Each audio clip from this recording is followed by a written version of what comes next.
What's up, y'all? It's Coach D.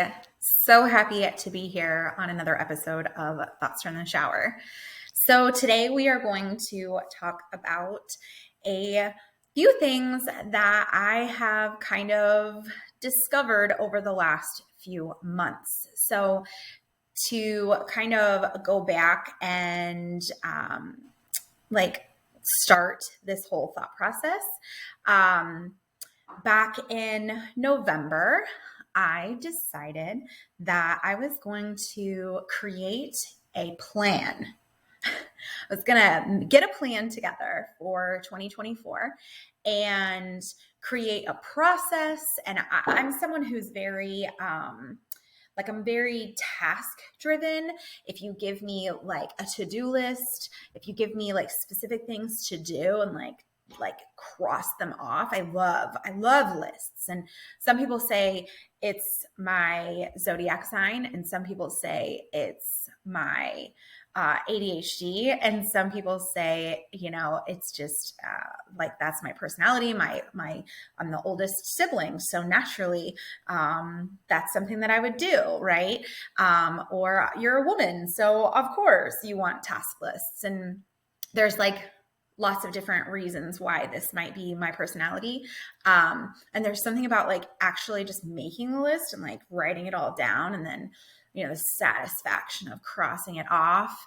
The one thing I do notice is that when you put it all down on the list, then you have to put down the stuff that you really kind of don't want to do, right? The things that you are planning to procrastinate on.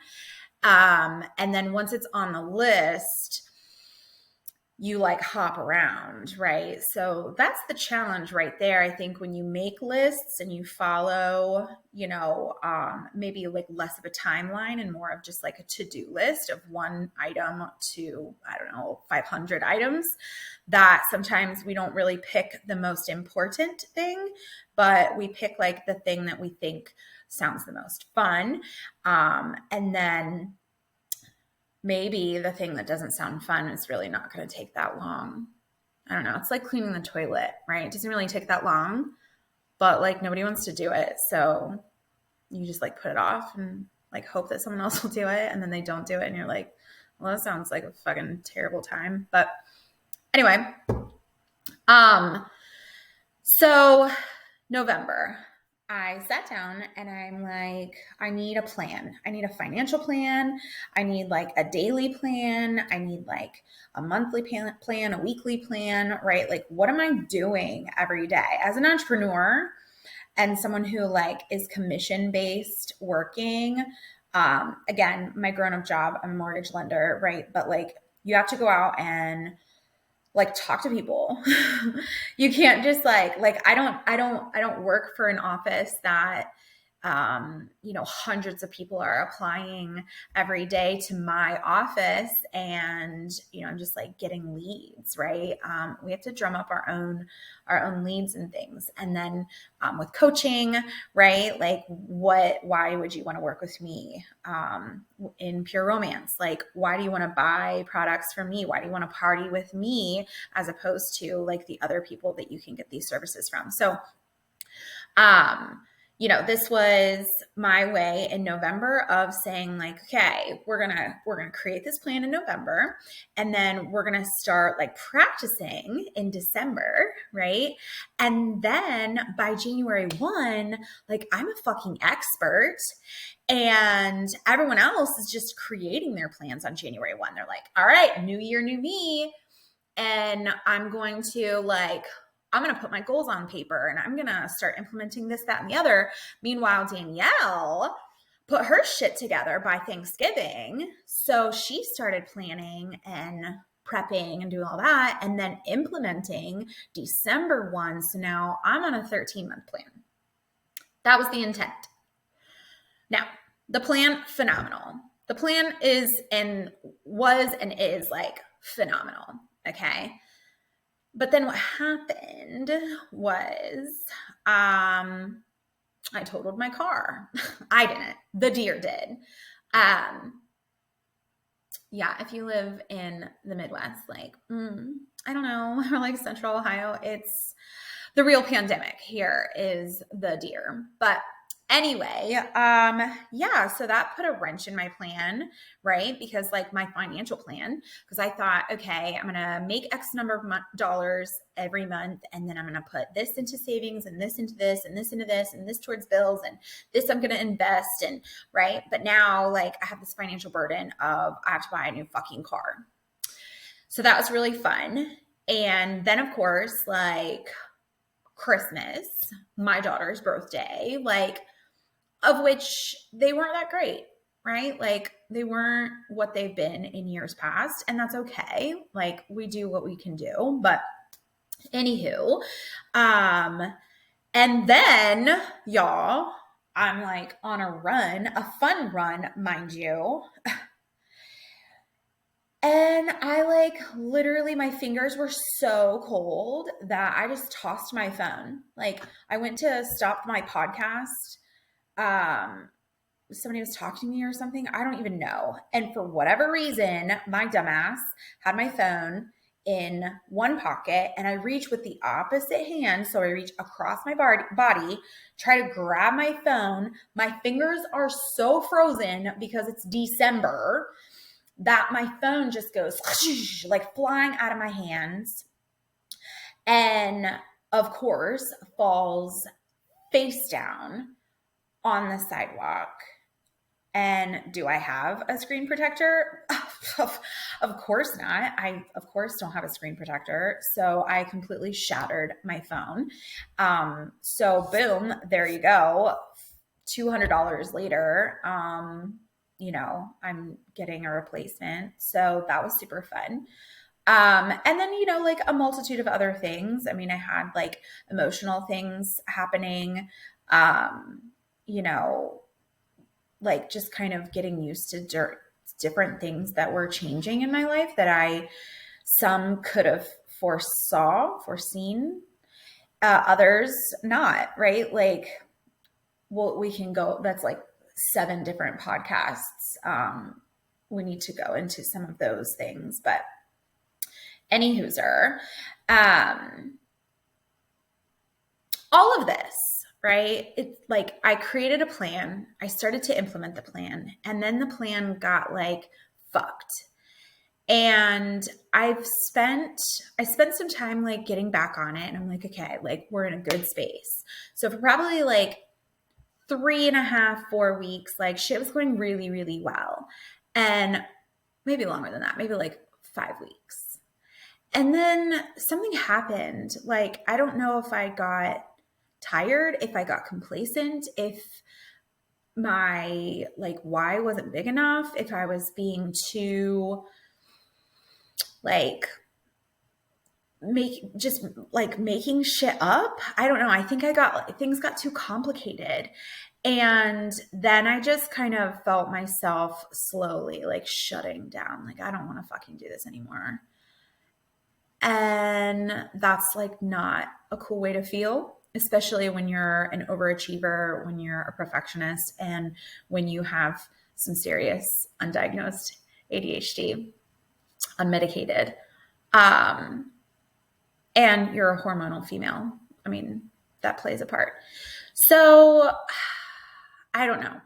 I think some lessons that were learned in this is the end of February. By the time you're listening to this, you know, we're finishing the first quarter, and I'm just kind of reflecting, like, how's shit going, right? How are we performing? We being just it's just me.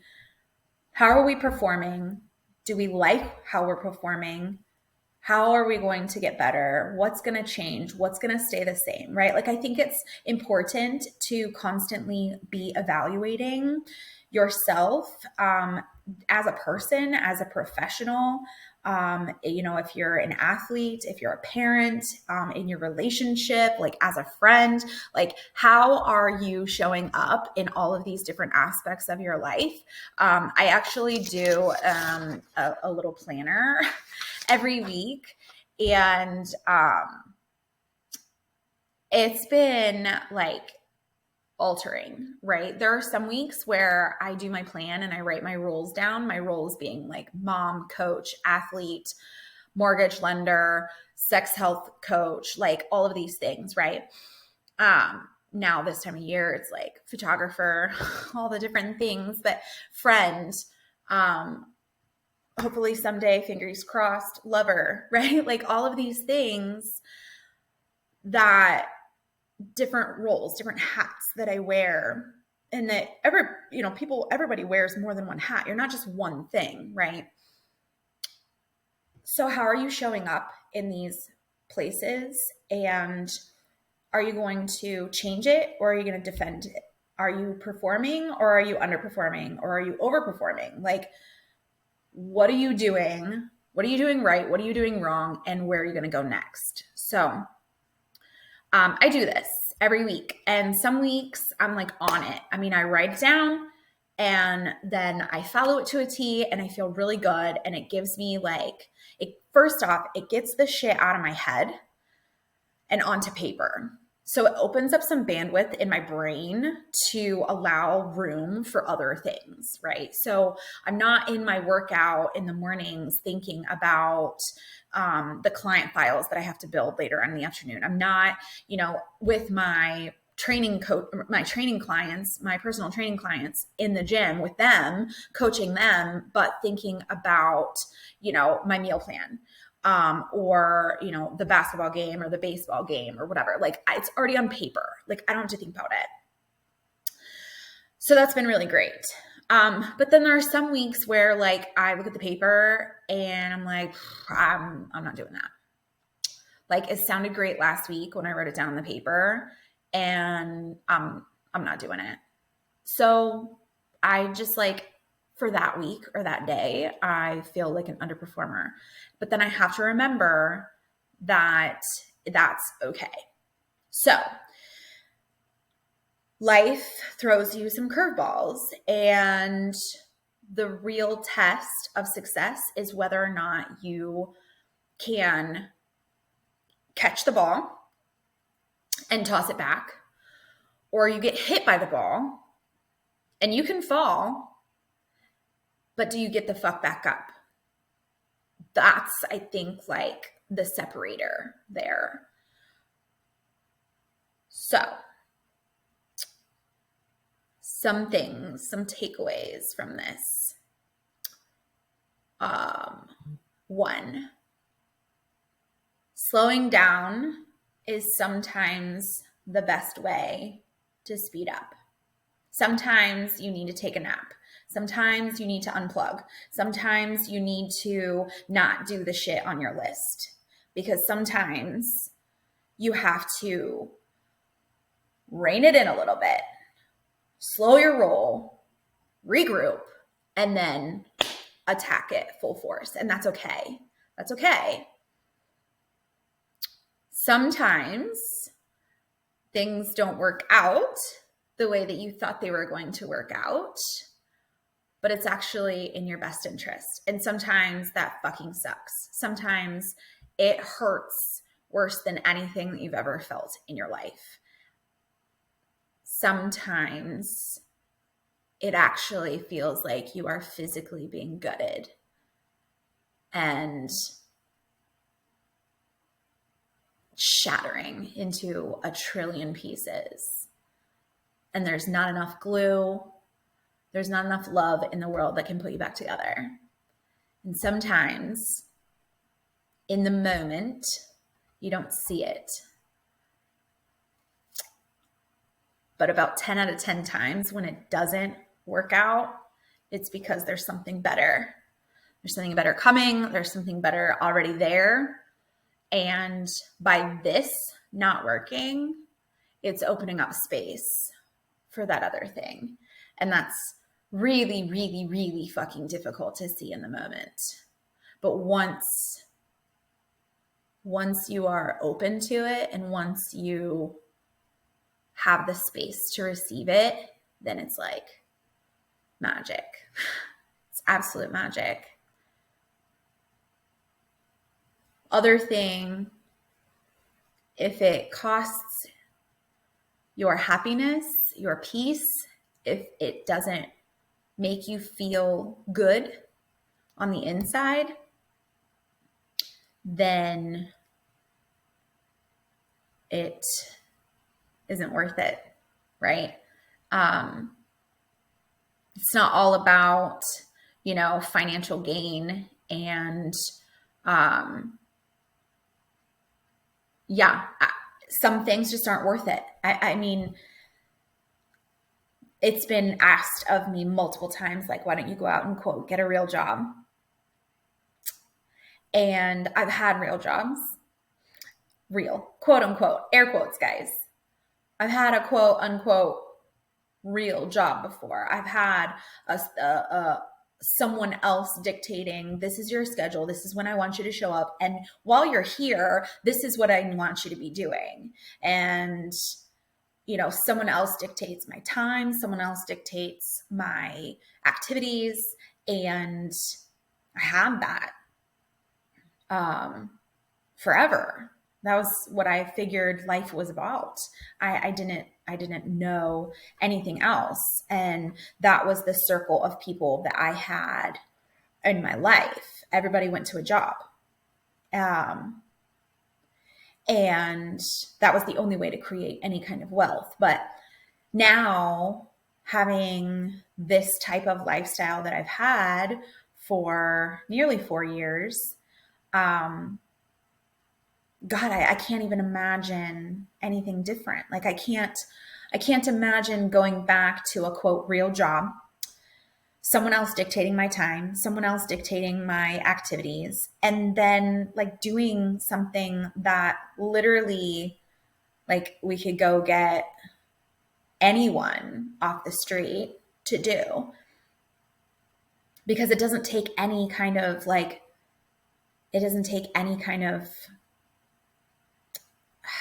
not skill, but it's not specific to me, right? So in the work that I do right now, yes, in my grown-up job, can someone, and do people, yes, they go to banks every day and get home loans. But the services that I offer are not offered anywhere else. The things that I can provide to that person over that other lender that they could choose, tenfold, right? I give you my personal cell phone number. I'm available nights, weekends. I am also, I'm a single parent, so I can relate to that. I have recently purchased a home, so I can relate to that. I actually give a shit about people in general rather than just my commission. I build friendships and bonds with people. And the same thing goes with like my coaching and,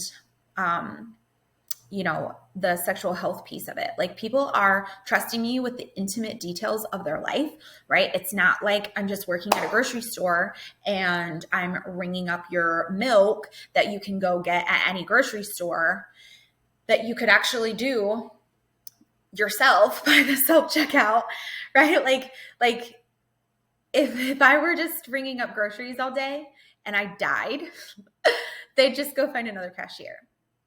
With my coaching and all of the other services that I provide, are there other people that can provide those services? Absolutely. But I guarantee if I died tomorrow, my clients would not go out and find someone else that day. I guarantee it. Because there's a friendship, there's a bond, there's a relationship. So to me, this is how my brain works. Going to a 9-to-5, going to a quote unquote real job is too expensive. It's too expensive to me. It doesn't bring me peace. It doesn't bring me joy. So it's not an option. We're just not doing that. Which leads me to doing things that make your heart happy. I have let go of so many things in my life because they just don't bring me joy. I don't want to do it. Do things that only bring you joy. Now, there are a few exceptions to this rule because I do live with two teenage boys. So there are things that I'm going to have to do on occasion that don't necessarily bring me joy, like yelling at them or, looking at their disgusting socks and telling them to clean them up, right? Those things do not bring me joy, but it is necessary for me to do. There are other things that don't maybe like bring me complete happiness and joy, but I do them because they just need to be done, right? I would love to not have to drive my car. And maybe someday I get to the point where I don't have to drive my car. But right now it's kind of like a necessary evil. So, but yeah, if I could like just Uber everywhere or like call a driver and just be like, yo, pick me up, I gotta go somewhere, that would be the tits. But it's not on the cards right now. I am thinking about getting like a house cleaner because there's things that I definitely do not want to do. I will not be doing, but they full on need done. And if you're like a mom or I guess like even a dad, and you have kids, or frankly, for that matter, if you're just a homeowner, like, this shit is hard. And there are people out there that really enjoy doing some of this stuff. So like that's on the list for 2024 is to like find people to do the shit that don't bring me joy, that I don't feel like doing. Now, there are some times where like if the person is over here and they're like mowing my grass or whatever, I might go out and like grab the leaf blower because sometimes putting on that backpack and my freaking safety goggles and like blowing the shit out of the yard makes me super happy. But when it like needs to get done and I have other shit that I want to do, it does not bring me joy. So just having somebody that could do that for me, that's a great example. So do things that make your heart happy, whether it's like change a job or change your partner or don't do a chore. Like literally anything. I mean, if you just want to like volunteer for the rest of your life, figure it out, like find a way to make that shit happen. Focus on what makes your soul happy.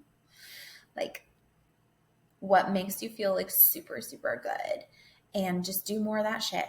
Like do more of it. For me, I get up every morning and I'm going to be honest, my alarm goes off at 4:30, and I don't say that to like toot my horn because there's so many people in my life that wake up way earlier than that. And I've been one of those people that has woken up earlier than that. Like, I don't know, a year ago, I was waking up at 3:45 every morning, but this is my life. I get up every single morning, and the very first thing I do, like within 30 minutes of waking up, I'm in my car and I'm going to work out. Because the one thing that I know will guide my day and make me happy and peaceful throughout the entire day is if I work out. I have done things in the opposite fashion where like I get up and I'm here with the kiddos when they go to school, and then I start working, and then I'm like, okay, at lunch, I'm going to work out. And then, oh, guess what? You work through lunch. And then you're like, okay, well, when the kids get home from school, I'm going to go ahead and I'm going to work out. And then the kids get home from school. And then next thing you know, you're like helping with homework, or, you're doing whatever. And then I would go to the gym, and then it would be full of teenagers. And that's not a place that I want to be, because if I wanted to be around teenagers, I'd just be at home.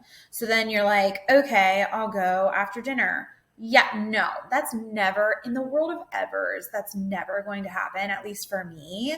Once I've had my last meal of the day, it's a wrap. Like, bring out the sweatpants, the slippers, like we're done. We're in, that's it.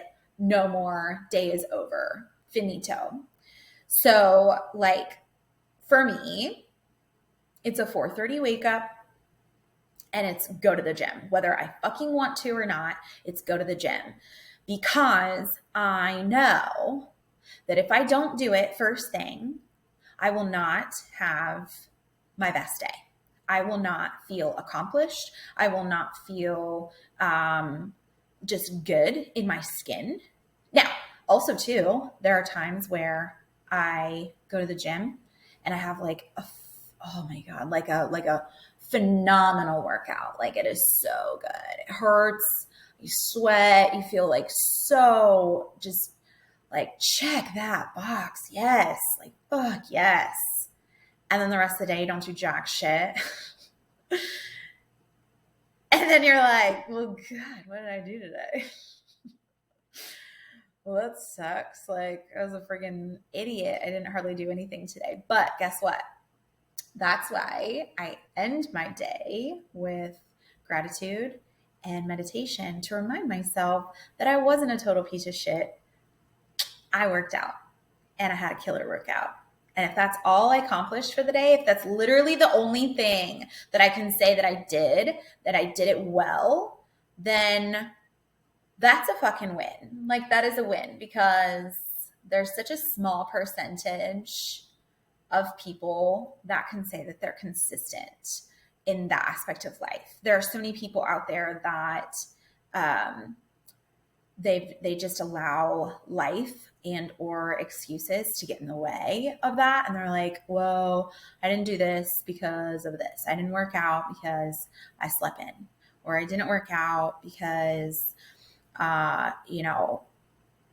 work got busy, or I didn't work out because dinner was too heavy.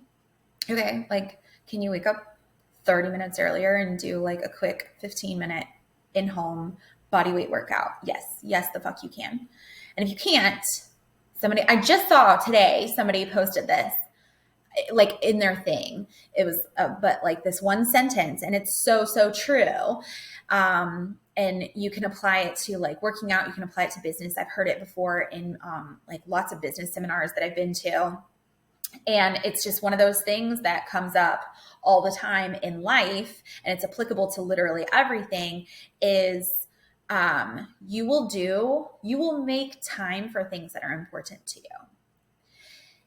If your physical health is important to you, you will make time to work out.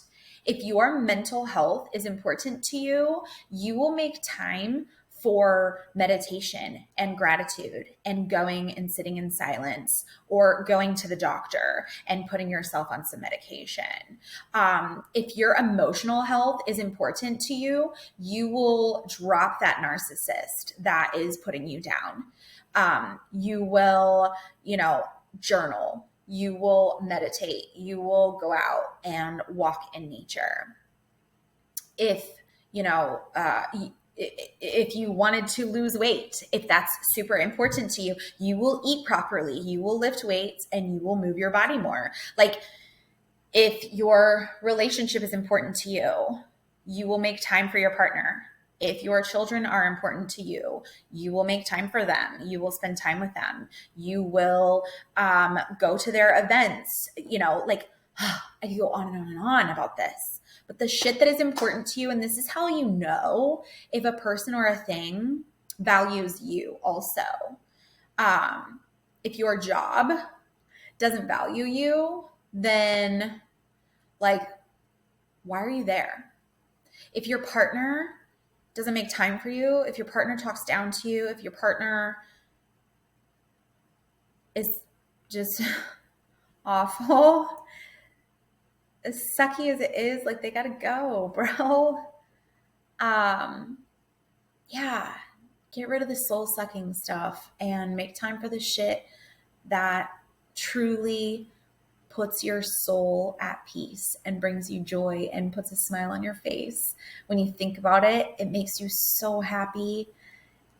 And like there are things in my life that just saying the person's name, or like thinking about the one time that I was in that space, or like the look on a client's face, or a text message that I get, or what the sky looked like. Like, there are certain things that I can bring to mind that physically change. Like, I get a physical reaction to it, right? When I think about a sunrise or a sunset, my body just gushes with warmth, and I get a huge smile on my face. There are certain names of people in my life that I can bring to the forefront of my mind, and I instantly like, I get giddy. I get so excited. I have like a huge smile on my face and I just can't wait to see them, or I want to talk to them. When am I going to be able to hang out with them next? Those type of things are the things that you need to put more of in your life. And the other things, if it's like, ugh, don't want to do that, or like if it's like begrudgingly you have to do this, right? Like if you use those words, I have to go do this, or I have to see this, or I have to, then you probably don't really love it, right? It's not bringing you joy. And if it is, and you're using those words, then maybe try to change it, because I think that subconsciously you're telling your brain and your body that it's not something that you enjoy. It's not something that you love. So like changing the terminology to I get to, or I'm going to, or I want to, or I'm excited to, right? I have to go to the grocery store. Find somebody else to do it. Do the click list. Like, unless you're like fucking so excited to go to the grocery store. I can't wait to go to the grocery store, right? Ooh, girl, I get to go to the grocery store today? Nah, that's not me. It's a have to. So who can go get my groceries? Oh, shit. Anyway. And then lastly, big, huge thing that I've learned is the fear of the outcome. This podcast is a huge example of that. So I think I've said this before, but like I wanted to do a podcast 2 years ago, almost 2 years ago now. We're just a few months shy. And I told so many people I was going to do this. I told so many people I was going to do a podcast. And then one question stopped me. And it started this snowball effect of fear and perfectionism and procrastination. And the question was, what's your podcast going to be about? And I was like, whoa, well, I guess I don't know. I'm somebody who wears like 17 hats, sometimes in one day. I'm, bouncing from job to job or thing to thing, experience to experience. And I've been called a, quote, ricochet rabbit. I've been told I have ADHD. I've been told I'm like a bouncy ball in a box, which some people find really fun.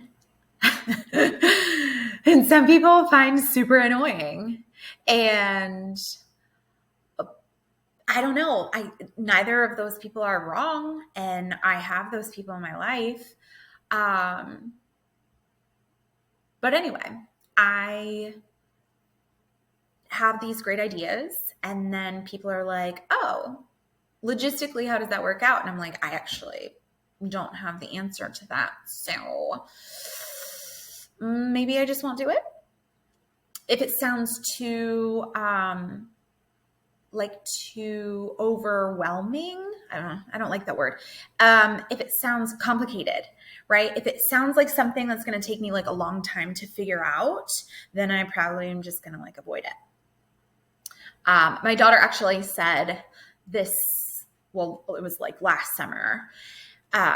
She was like doing some things and something came up and I was like, oh, I've never done that before. And she was like, are you kidding me? You never done that before? And I'm like, no. And, she's 18, 19. And she's like, I've done that like 100 times. I don't understand. And her dad and I have been divorced pretty much her entire life. And she goes, I was just at dad's. And he said the same thing. Like she was doing something at his house and she was proficiently doing it. And dad had said, oh, I've never done that. And she's like, it's mind boggling. Like it does not compute to her that there are things that she has done for years or maybe her entire life that her father and I have like never done. She just doesn't understand it. And so I like had to tell her, we were in the kitchen and I had to tell her like, listen, sis, I mean, when I was your age, the internet, I don't know, like only rich people had it. And, so if I wanted to like cook something in the kitchen, then I better hope that it's in Betty Crocker's cookbook in my mom's kitchen, or that I can go to the library and use the Dewey Decimal System to find a cookbook that may have said recipe. I couldn't just like pick up my phone and Google how to make something, right? The only way to find it would be like if somebody had already made it and put it in a cookbook and then it was published and then sent out for public consumption. So that's how you can do things that mom and dad couldn't. So anyway, yeah. So this is, oh my gosh, what a tangent here. I put shit off. If it sounds complicated or if it sounds like I have to Google it or YouTube it or like learn a whole new skill or something, and the skill doesn't sound like quick and easy and or super fun, I'll just not do it. So when it came to recording a podcast, I already knew that I was kind of behind the curveball, or that like I was behind. Okay. I knew that like I didn't know really what equipment. And I think I assumed that I had to have all this like special equipment, which like, if you could see my setup right now, it's literally a laptop, this microphone. And then I have an audio, being recorded on a secondary cell phone so that I can have an audio version and an audio visual version. Wait, yeah, that's right. Because I don't know how to do it another way. So I'm probably putting a lot more work on myself, but this is how I can do it. And this is what I'm saying, like done is better than perfect, right? Like I don't have the right equipment. I don't have the right stage. I don't have the right setup, but I'm releasing podcasts and I'm getting my voice out there and I'm doing something that I've wanted to do for now almost 2 years. And I'm doing it in a way that I want to do it. So when it was asked of me, what's your podcast going to be about? Not only did I not know how to record it, what equipment I needed, what time I was going to do, but now I'm like stressing out about, well, what am I going to talk about? Like, do I talk about mortgages? Like that's going to be, for me, that's going to be super boring. I'm not going to want to do it. And for my listeners, it's going to be super boring. And I'm going to have to do a shit ton of research on it because like, I just know the basics, right? Like my focus when it comes to helping people buy a house is like helping the people buy a house. Like the concept of what are the interest rates doing right now and what's the Federal Reserve doing and all of that. I just really don't care. Okay. Like I really don't care. What I want with that part of my life is to make sure that my clients are happy. I want to partner with a realtor that understands the client's needs and gets them the best house. And then I'm going to do the best service. I'm going to give them the best service that I can because I don't control what the interest rates are. Okay. But I want to make sure that this is a good experience for you outside of the financial burden because I know that part sucks, but I want to make sure that I'm a good person to you. So that's my focus. So anyway, all that to say, I was not going to do a mortgage podcast. That did not sound fun to me. And then I was like, okay, well, I could do a podcast that's all on sexual health. Now, that would be super fucking fun. But it would just be like me talking a lot, kind of like this episode, about some shit. And yeah, I think like people would really enjoy, and that's definitely going to be something that we talk about on here. But it's not like going to be all the time. Right. So then like, do I talk about like exercise, personal training? Like what the fuck? Like, oh my gosh, there's just so many. Do I talk about just like being a mom? Do I talk about, I have a nonprofit? Do I talk about relationship stuff? Like what am I going to do? And then I just decided that was part of the plan. That was part of the plan, right? This 13-month, start it in December, create it in November plan, and write down every week your freaking list of what are your roles, what is important to you, what are you getting done this week, and like what's your top priority, right? So here we are, thoughts from the shower, and we're talking about whatever the heck I want to talk about, because you can subscribe, you can follow, and guess what? You can unsubscribe and you can unfollow. And if I have 2 people that listen weekly, I'm okay with that. I'm not doing this for anyone else other than me. I'm doing this because I have shit that I need to get out of my head. I have shit that I need to get off my chest. I have shit that I want to speak into the world. And if no one listens to it, that's okay. If a billion people listen to it, that's okay too. The fact that it's not in me anymore makes me feel better. So it's therapeutic and it's delightful. And I'm really, really thankful to myself for doing it.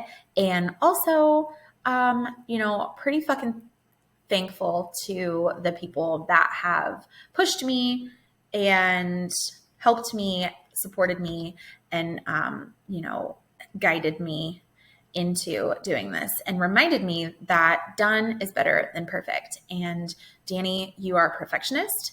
And therefore you will procrastinate until you think you have it perfect.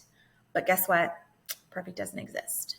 So overcoming the fear of, perfectionism and no one's going to like it. People are going to judge me.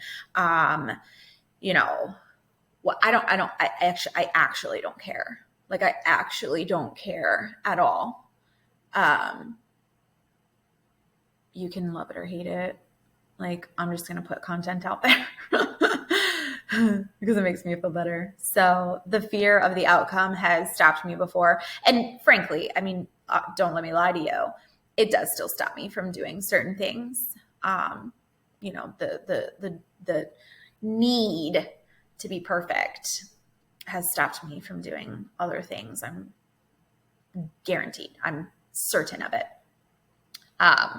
But with this, I realize it's not going to be perfect, and I'm okay with that. So, anyway, letting go of that fear. If you're always afraid of something, if you're always afraid, then, you're never going to get anywhere. So, even if that is, you're afraid to get to the gym, don't be afraid. Don't be scared. You can do it. You can do it. At some point, it was everybody's first day. My first day in the gym, I didn't know what to do, so I just got on the treadmill. And then after about a week of doing that, my buddy who owned the gym was like, listen, I'm going to need you to get the fuck off the treadmill. You're going to need to do something else here because this is not that kind of gym. And I was terrified because I didn't know how to do anything. But guess what? Like, he took the initiative and, said something to me. So then I was able to kind of open the doors to like ask questions. Like, I don't know what I'm doing. So, guide me, help me, give me some resources, being vulnerable and open to asking people questions, and to, be okay with not knowing all the things, I think is really important. But anywho, was way longer than I thought it was going to be. But these are some really great lessons that I have learned over the last 5 to 6 to 8 weeks, whatever it's been. And know that it is okay. First and foremost, you definitely need to have some plan and some goals, right? You need to have a plan and some goals. Whether that's like one major one with a plan, or you have like little micro goals, you have to have a plan of how you are going to achieve those goals. Because how do you know if you're on track to reaching said goal if you don't have a plan in place? So this could be your daily plan, your weekly plan, a monthly plan, a quarterly plan, whatever it is, okay? Whatever your goal is, make sure you have a clear, concise plan in place, all right? And then reflect on your plan. What's working, what's not working, and learn, find the lessons that are to be learned within those successes, within the quote unquote failures, right? I could have said December was just a clusterfuck and written it off and been like, nope, that sucked. We didn't do anything constructive. You're just a piece of shit. But no, I needed to be broken. I needed to go through hard things. I needed to feel those feelings in order to gain the drive to shift, right? And then a couple of weeks ago, when I felt myself kind of like slowing down, right? And it's cyclical, right? You're not always going to be firing on all cylinders. And that's okay. There are some people that can. I am not one of those people. But, being patient with yourself and saying like, I feel myself slowing down. Okay. Why? Like, what is happening? What am I really feeling like? Just sit there and be like, what's really going on? Like, what is this trying to teach me here? And if you listen, whatever higher power you believe in, which I would say I've not met a person that doesn't believe in some sort of higher power, right? Some sort of guiding light, if you will. What is that trying to talk? What is that trying to tell you? What is that teaching you? What are the lessons to be learned here? And then how do we move forward? So, I'm personally in a place where I've felt myself pull back. I felt myself slow down. So that's where this came from. What are the lessons that I've learned? What are the things I'm going to take into the remainder of this quarter and apply directly so that I can move into the second quarter of this year and really, hit it hard again. Okay. So finding peace, do shit that makes you happy. If it costs you your joy, your peace, or your happiness, it's too fucking expensive. Cut it out of your life. Don't be afraid of the outcome. Never, ever, ever let fear stop you. And just live purposely, live with peace, happiness, joy, and slow the fuck down if you need to slow down. It's fine. It's okay. It's going to be fine. Don't stop. If you're one of my clients, I say this all the time. It's okay. It's okay to modify. It's okay to go slow. It's okay to change shit up, okay? You don't have to do exactly what I'm doing, but the one thing you cannot ever do, the one thing you can't do is fucking quit. Don't quit. Don't stop. Life is too precious to give up. So never quit, never stop. Slow down, find your pace, find what works for you, and let's go. If you've liked this episode, please share with someone else. This is Thoughts from the Shower. I'm Coach D, nutrition coach, wellness coach, sexual health coach, personal trainer, mortgage lender, and more. Mother of 3. I'm so excited. I'm so happy to be doing this. And I'm so grateful to the 7 people. I'm just kidding. I don't know how many. It's probably 3. But no, I'm so grateful. If you're listening to this, I'm really, really happy. Please share it. There's so much more I have to say. I've got a couple of really great guests coming up, some projects that I'm working on that I'm really excited about. You can follow me on Facebook at Coach D One Stop. Find me on Instagram at PR_Coach D. And I have a YouTube channel you can find there. It's Coach D One Stop.